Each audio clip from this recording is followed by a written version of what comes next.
Hello and welcome back to Cloudforest Vibes. I didn't want to bore you with the whole mounting procedure this time because, frankly, it just wasn't that interesting. So I just wanted to show you guys the finished product. These are two of my new orchids from yesterday. I have not done the third one yet. Still trying to figure out what I want to do with that one. But these two, they grow epiphytically, so I put them right on the cork because they would grow on a host plant in the wild. And yeah, they seem to really do well in my environment mounted. I grow probably 90% of my orchids mounted, so we'll take a little bit closer look. This is that Macropodanthus alatus, and it came to me bare rooted in a net pot inside of a little plastic pot, as you saw yesterday. So what I did was I strapped it on top of just a thin layer of moss in the deepest part of this crack right here.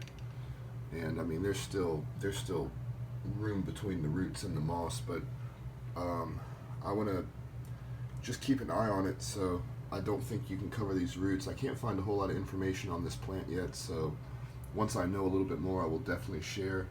But that is the Macropodanthus. It seems to be doing well so far. And the Phalaenopsis, let me get you out of the light. The Phalaenopsis celebensis, I put that on its own piece of cork as well. And I did partially cover the roots. It's a really gnarly old piece of cork, so it's got a lot of nooks and crannies and places for the roots to go. And yeah, that's the two orchids, so there we go. Time to find a home for them. Okay, so I've got the Phal celebensis up here, hanging above the shelf where the rest of my mini phals and my novelty phal lives.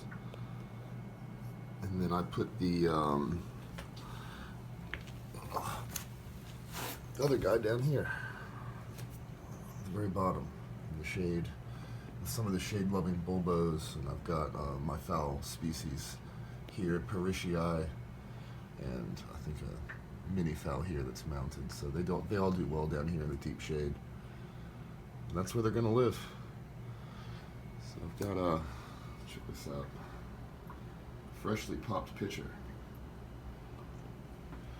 It'll get deeper red in color as it gets older. It'll turn more like this one.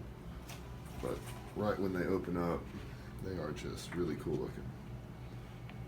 See all the striping on the lip and still pretty green. We'll check back on that in a couple days. But there we go. It's my quick video for the day. You guys have a good one. Take care and be safe. Thanks for joining.